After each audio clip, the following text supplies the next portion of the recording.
Доброе утро! Новый год у нас все ближе и ближе. Вы, наверное, уже закупаете подарки своим детишкам и близким. А давайте поговорим сегодня с вами про интересную упаковку. Я предлагаю использовать для конфет или мелких подарков такие вот крафт-пакетики. Будем делать из них вот такую красивую упаковку, так как год свиньи, я думаю, мы сделаем с вами поросенка.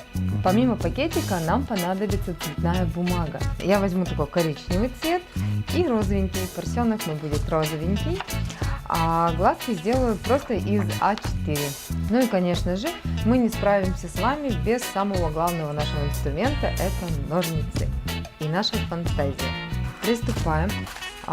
Здесь я не замеряю линейками, карандашами, ничего не измеряю, я просто приблизительно делаю размер, формат, какой мне нужен, да, чтобы писалось красиво. Клей я использую клей Кристалл, просто переливаю его вот в такую баночку, потому что у него удобный носик, да, и покупаю в больших объемах. Так, приклеиваем. До конца сразу, пожалуйста, не приклеивайте бумажку, потому что мы сюда еще вставим ушки. Вырезаем сейчас из розовой бумажки ушечки. И при помощи ножниц мы сейчас подкрутим ей кончики на ушках, чтобы они так задорно болтались.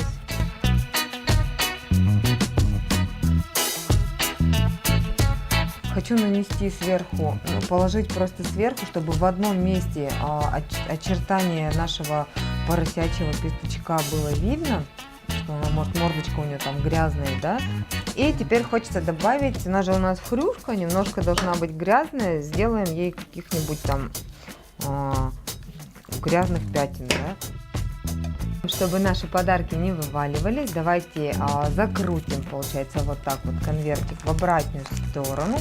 Здесь уже пригодится дырохол, ну, в моем случае это будет крокодайл.